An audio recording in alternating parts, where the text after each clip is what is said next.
If you are someone who finds yourself externally processing during a podcast episode, you're going to want to hear this.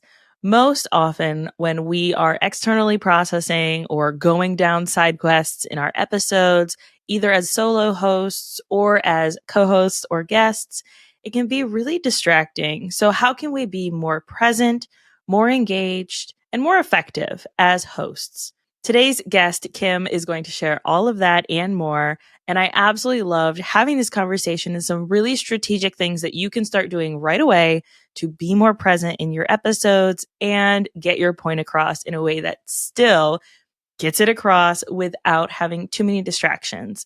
We also talk through what to do if your guest or your co-host do go off on a completely different path than was planned, and how to check in and communicate those things as well. Please join me in welcoming Kim to the podcast.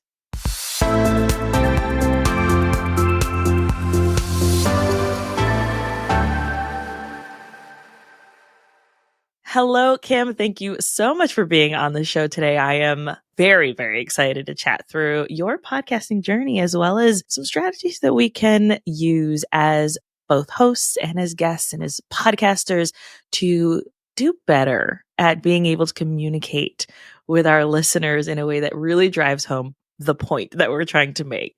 So if you could start by telling everyone who you are, what you do, and about your podcast. Absolutely. Thank you so much for having me. So I am Kim Romain. I am a life and business alchemist for change makers, visionaries, and paradigm shifters who are creating social good, but are actually looking for a way to uplift their voices, uplift themselves, and re-energize themselves with the work that they're doing in the world. The podcast that I currently have and that I've had for 2.5 years is Kick-Ass Career Conversations. And we are in the midst of a rebrand and relaunch, and it's going to be the Embodied and Empowered podcast. So I'm sure we'll get into the goodies on what's going on behind the scenes with that, but that's what's going on there. Yes. Oh, I love that. Okay. So what kind of led you are, let's dial it back for a second. You co-host. Yeah. Co-hosting is very, very difficult. And from my own experiences, as well as the people that I have talked to, not that the other host is bad, or it's just a very different dynamic than even a guest interview or solo episodes. How did you come to a decision to have a co-host, and what did that kind of planning look like in the beginning? Oh, yeah, absolutely. I love this question. So I'm going to actually jump in the way back machine because I think leading up to this will help. So in the way back machine, my husband and I actually used to do voiceovers for other people's podcasts. So they would have content and we would do the voiceovers for them. That led to me doing my own short form podcast I did it for about 6 months, and I did it as a time limited. Like I went into it knowing it was going to be time limited. And I ended that as there were 5 of us, talk about co-hosting. There were 5 of us, 5 coaches who wanted to have an ongoing conversation. And so we co-hosted, all 5 of us co-hosted. Occasionally we would invite somebody else to come in as a guest. So there were 6 of us on every show. And it was a roundtable conversation every week. And it was challenging, definitely, but I felt really good about learning to do something that was a little bit outside of my comfort zone, right? Going from this place of just sharing my voice to then sharing my thoughts to, oh, now I have to share the stage, and sharing it in this like ongoing process. We did that for about a year. And then one of the women on that, she and I just continued to be very aligned in our messaging and in what we wanted to see in the world. And so we kept talking about, well, is there an opportunity here? Is there an opportunity here? And the more we talked about it, the more we felt into it. And that led us to start Kick-Ass Career Conversations. And being a co-host with her, it's like any relationship we have. You know, when there's 5 people in the bed, it's a little crowded. When you go to 2, it's definitely, you're creating a dance, you're creating a synergy, and it is give and take. And there are crunchy bits, and there are times where you're like, ooh, this is totally, we're misaligned and we're going in different directions.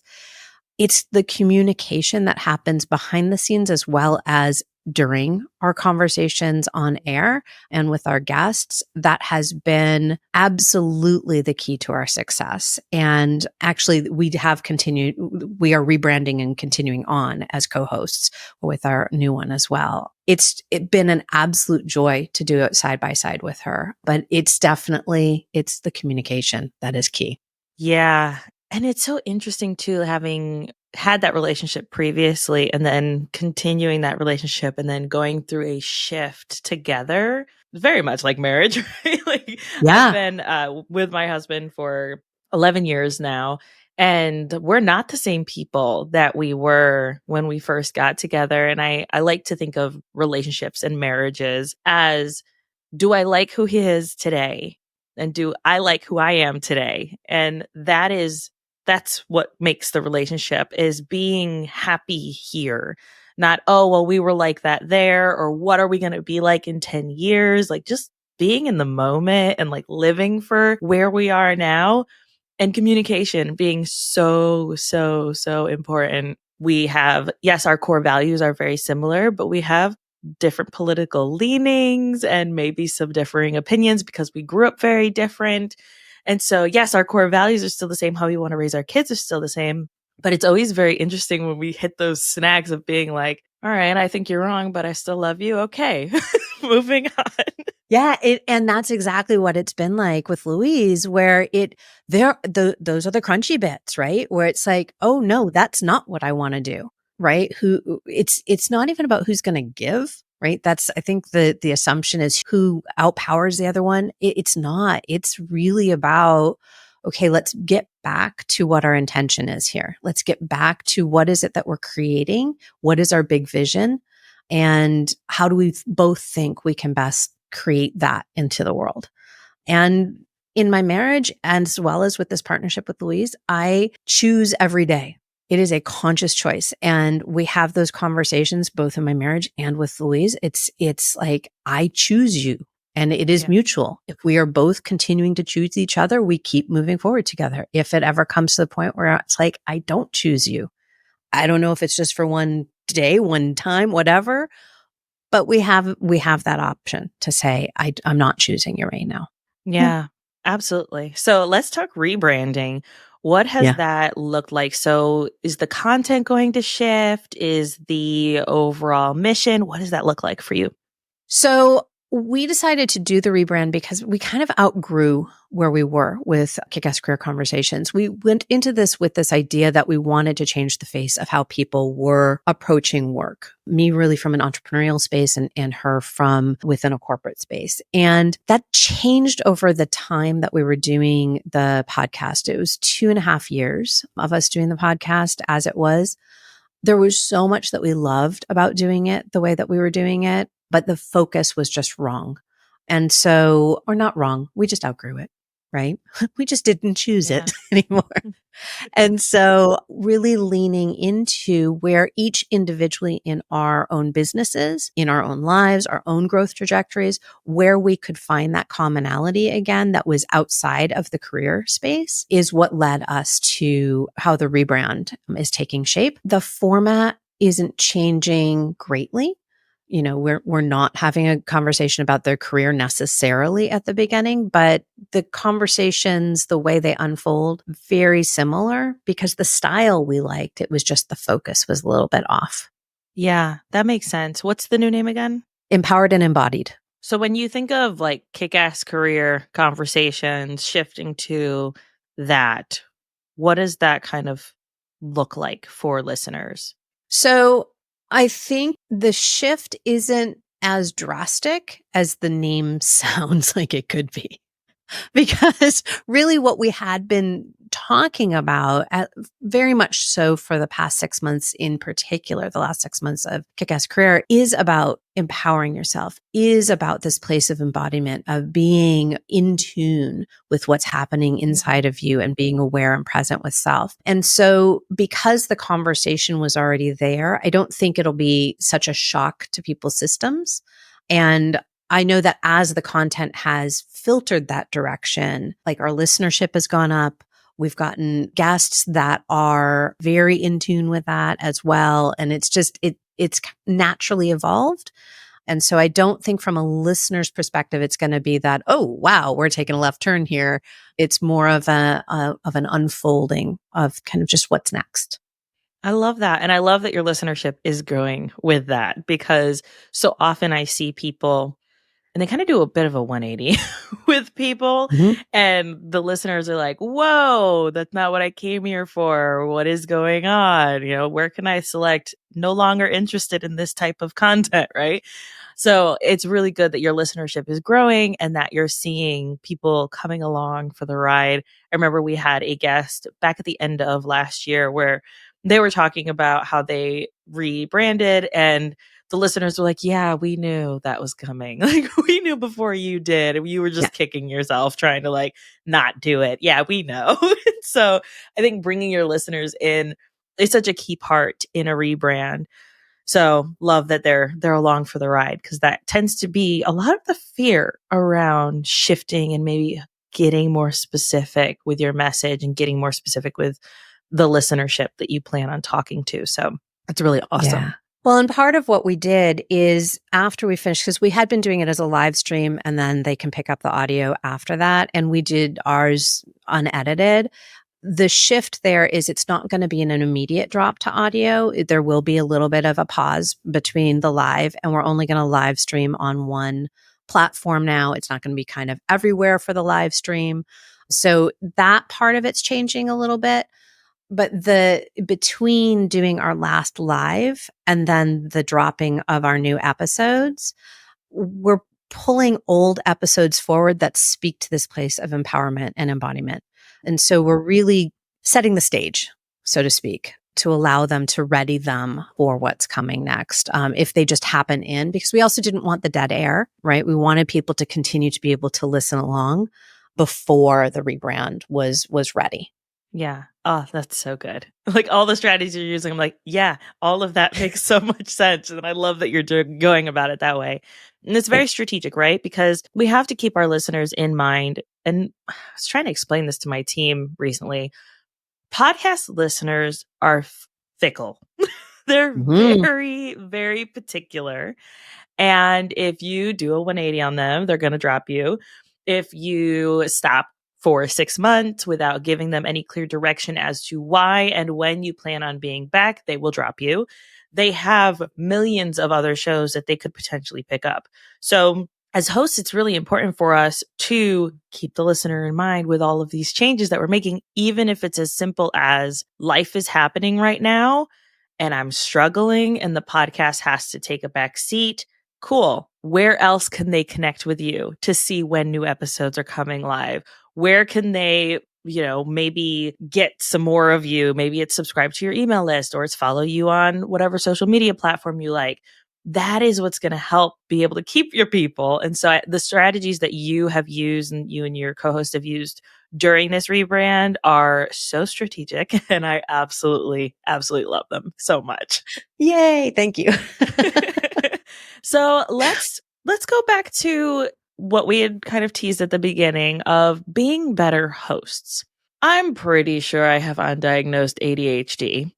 So it is very easy for me to get distracted in what I very affectionately call side quests. And it can be really frustrating, right, for listeners when they're here for one thing and then you kind of go off, or you're processing your thoughts as you're talking through. Recently had a guest do this, and I plan on not airing that episode, but instead having them back now that they've kind of collected their thoughts after 40 minutes of kind of talking it through. At the end, they were like, oh, I feel like this about this topic. Okay. Like finally we got somewhere and we're 40 minutes in. I know that's not going to be a value add for my audience. So it's really important for me as the host to keep them in mind and also Mhm. be able to highlight this person that I really would love to highlight. So, okay, that episode didn't really come out how we were planning. We're kind of thinking through the process as we were talking. Let's come back and have some action packed. Now that you kind of have an idea of the questions, action packed things that people can do to do better at whatever the topic is, right? I'm not going to tell you the topic because You're going to hear the episode eventually. And I'm not trying to put this person on blast at all. No shame.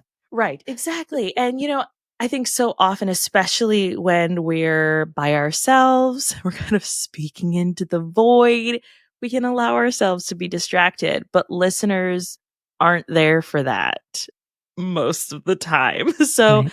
what are some strategies that maybe we can start to be more present, to do better as hosts, to get our points across in a more timely manner? Because most people don't have hours to listen to us. Yeah, absolutely. And as a verbal processor, right, this is hard.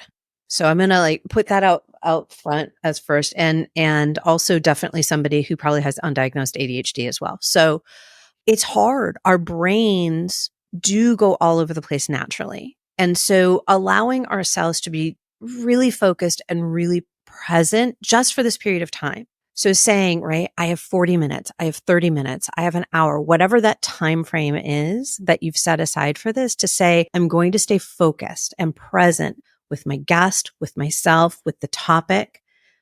It's okay to go down side paths, but to bring yourself back. I know that one of the things that I've suggested to other people to do is to put a sticky up in front of themselves with like the main thing. What is the main 1, 2, 3 points that they want to get across? And that doesn't have to be the only thing they talk about, but it reminds them to circle back. Right. One of the things that I do with guests is when I'm talking with them is I make sure that anytime I'm asking a question or after they've gone on whatever diatribe they're going to go on is to bring them back to how does that tie into what we're talking about today? Because I think as a listener, it's really who also most of our audiences, whether it's undiagnosed ADHD, whatever it is, whatever, our brains are elsewhere when we're listening. And so to make it so that it's super easy for somebody to say, aha, that's the point. And so again, I find that circling back and using these tips, like, right, using the sticky note. I have usually the title of the episode up in the corner of my page. So I remember to, like, every time they've said something, I check that and I either pull through a thread or I ask them a very direct question. How does that tie back in? So again, just using those ways are some of the more tactical ways that I do it. And then there's like body stuff too. I don't know if you want to know about that stuff. Yeah, totally. Let's talk Okay. about that. Okay, cool. So there's a whole lot that happens in our bodies, both as guests, as hosts, as hosts with guests. It's like the whole thing as hosts with co-hosts. Our energy gets super janky, right? It's exciting. Even if we've been doing this forever, it still gets exciting. Like we have something to say. That's why we're doing this, right? So being really present with our body and being really aware of the jankiness that's happening inside. I find it, for me, I usually feel it in kind of the heart center and then down just a little bit. It kind of is this energy that pushes up. So I very often will sit with my hand on my heart or my chest area as a reminder to calm down, as a reminder to be here and to be present. If I feel like I'm not listening, if I'm not being present in the moment, I'll adjust where I lean in a little further. So that way I feel more connected to the guest or feel more connected to the microphone. So then again, I'm calming my body down and I'm bringing myself present into what I'm doing. We don't want to necessarily go all Zen. I mean, there's a place for this in certain types of podcasts, but in Right. most, we don't want to go all Zen and go to this place where like we're now disconnected. We want to be very connected, but connected to what we're doing. And so that's connected to ourselves and connected to the content that we're in the process of creating, whether it's by ourselves or with others. I'm thinking too about, like, there's those little spinners that you can get that are Mm-hmm. very quiet just to kind of keep your fidgety fingers together. Yeah. Going back and watching videos of yourself, those can really help you realize where you kind of space out. Or, like, one of my tics when I first started the video was picking at my, like, kind of fidgeting with my lower lip, which is a really Yeah. weird thing to watch myself do on video. Yeah. I was like, Yeah. wow, okay, something to note. Don't do that. That looks weird, right? So, like, just like you said, the hand on the heart, just to be more present. Maybe it's on your lower belly, where if you don't want your fingers in the screen, View. Mhm. being able to, pull forward be closer, be more in the moment. Minimizing screens is so also very important. And like you Yep. said, having that sticky note, if you're someone who wants to still stay closer to the camera without looking at your notes or looking down, these are all great strategies that you can start implementing literally tomorrow with your next Absolutely. recording. So I really Yeah. love those. Thank you so much. So let's kind of break this down a little more. Mhm. For solo episodes, my team recently gave me this very lovely praise that when I do solo episodes, I am very straightforward and very to the point and I get it done, which I have limits on myself in order to be able to do that because side quests, I Mhm. always want to go on them. They're exciting. There's a story for everything. I want to add in other interests, but no, I have to stay focused and to the point. So 10 minutes or less, that helps me. Okay, I need to get everything in this 10 minutes, but not overwhelm people.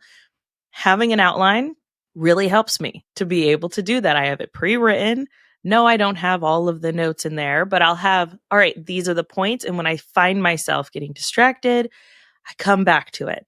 So, as a solo podcaster, what are some additional ways that you found really help you or can help people who are doing it just as solos?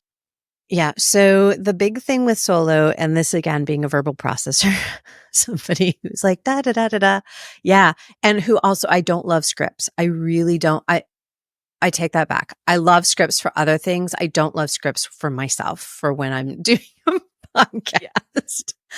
I think there's a little bit to be said about whether it's writing an outline or practicing or getting again those 3 points that you want to hit written down out of your brain. Sit with it for a little bit. I'm a very impulsive person. I like to, it's like, oh, I have this idea. I want to go record it. Do that. Allow yourself to record it, listen back and think about how you want to change it. Right. So maybe you don't have to do the whole setup. Maybe you're just doing a voice note to yourself and you're practicing in that way. So I don't mean to like practice it so it sounds rehearsed, but practice what you want to say so that you can pull away the fluff that doesn't need to be there, or maybe add fluff that could kind of help bring it home. I think that that would be the best, in addition to what you shared already, the best additional thing to say is just really practice, because otherwise it's really easy to go sideways. Really easy. Yes. Yes. Also, as a verbal processor, it is very difficult. And I recently had this happen where I had an idea for a workshop, maybe a live. It was very timely because finding a lot of people are struggling with something. And so I was like, I want to do this thing. And so I started voxing my two biz besties is like, these are the ideas I'm having. This is kind of what I've been seeing. Here's how I want to loop it back, but I want to make it different than what I've done previously. And they know me and they know what I've done previously. So it was easy Mhm. to be able to explain all this and 10 minutes later be like, okay, I need feedback on this, thanks. Having that external process with someone I trust and respect that can give that feedback, now I can go into either a live stream or a workshop or whatever I decide to create very much clear on the direction I want to take it and how to differentiate it from previous workshops and how to ensure that it is getting the right attention. And so I think having people in your life that you can, to bring it back, externally Yeah. process with also can really help, especially for those solo episodes and people that you trust, right? We're not going to talk to, I always like to use this, Aunt Sally or Uncle Bob. We're not going to talk to them because they really don't care. They might have mean things to say. We don't talk to them. Talk to trusted advisors or friends to be able to process those. And I think that having a co-host, I'm sure, helps you be able to plan for future episodes in that way. So let's move on to having either co-hosted or guested shows. We mentioned a few of those strategies, but what are some maybe other ways that we can make sure that we're staying on task for those? So, particularly when you're in recording with them, it's so much now out of your control because you can absolutely stay focused, right? You have your tools, your tips, all of that stuff, right? You have a crystal in your hand and or a spinner and you have your post-it notes up and you're ready. And nobody else is staying on topic. It may or may not have happened more than once in my life when this happens. Just be present with them. Just be present with them. If it's going sideways, it's going sideways. You don't want to be the one wrangling it back if it feels hard, right? If it's easy to drop in a question or to say, hey, let's circle back to, then great. If that actually gets things back on track. I have had a couple of shows that I can think of where I kept doing that, and both my co-host and my guest were like somewhere else. I'm okay. I'm going to go with them. That's clearly where we need to be today. So I'm going to go with them. And so gauging that, again, grounding yourself, feeling it in your body, feeling present, not letting those janky feelings get the better of you, and being okay with going off, totally off script, totally on that side quest. It's okay, right? It just know it's going to be okay. And if you're recording to release later, you can absolutely say, okay, that was fantastic. Why don't we have you back so we can have this conversation again? If you're doing it as a live, you say, hey, friends, we put out that this was this topic of today. We found a really neat side path to go down. So thanks for going down that with us. You acknowledge it, right? You don't try and hide it. So I think that's where I would suggest people go. Yeah, and as someone who likes to control things, Yeah, that can me be too. very difficult, right? Like kind of loosening the reins a little bit to allow the flow to happen. It's like, no, but Yeah. that's okay. Not where I thought we were going, but let's go. Can Yeah. be difficult, especially when as ourselves, we're trying to keep ourselves on task and also not get super distracted because we want to go down the side quest with you, but we also want to acknowledge the audience and what the audience might need. So it's a lot of conflicting feelings. So like you said, staying present and being in the moment can really help us be able to address those. Yeah. Because again, from the listener's perspective, what's going to be, it's going to be super uncomfortable to hear this battle because they're going to hear it. They're going to hear, oh, Kim's over here wanting to have this conversation, but these people over here are wanting to have a different conversation. So it's like, okay, well, we can have that different conversation. We just need to acknowledge to our audience that we're aware. And in one case in particular, I even said it while we were recording, because again, we were live. And even though only about half of our listeners, a little less than half of our listeners listen live, I wanted to acknowledge for those that were there. Hey, I know that we had said that this was it, but this sounds like where we really want to go today. Does that feel right? And I actually asked my guest and co-host, is that right? Like, do we want to go there? And that did relax me. It also allowed me to feel a little bit in control when I was like, whoa, my director, stage manager, producer self was losing her mind.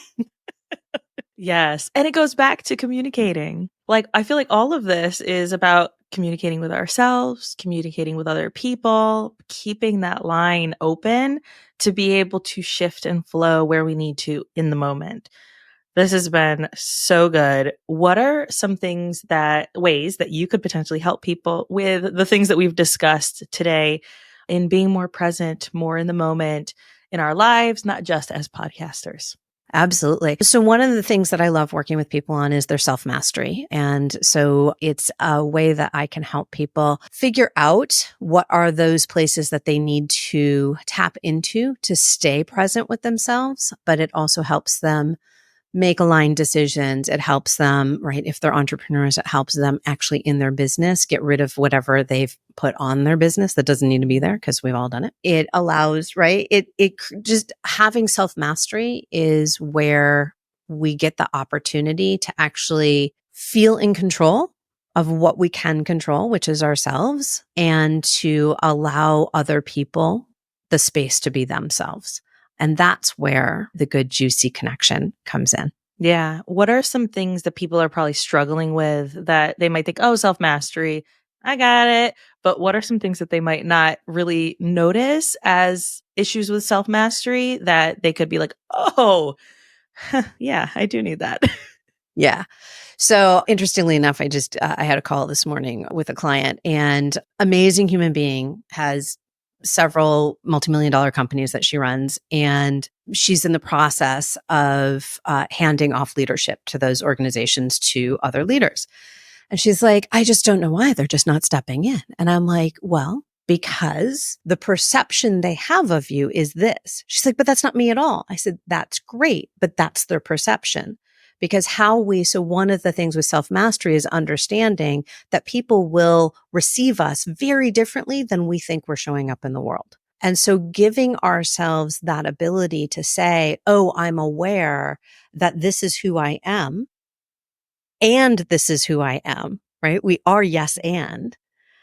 Is a different thing than what comes from by saying I'm an INFP, right? Great. You know, your Myers-Briggs or your 16 personalities, or, you know, your human design, which I actually use in self-mastery as a gateway into actually being able to understand what does that feel like inside of ourselves. So that embodiment component of it. And then how do we actually put that back out into the world so that there's a little bit more alignment? We can't do anything about how people receive us. We can't, because it's from their lived experience. But what we can do is we can be aware of what we're putting out into the world based on who we are.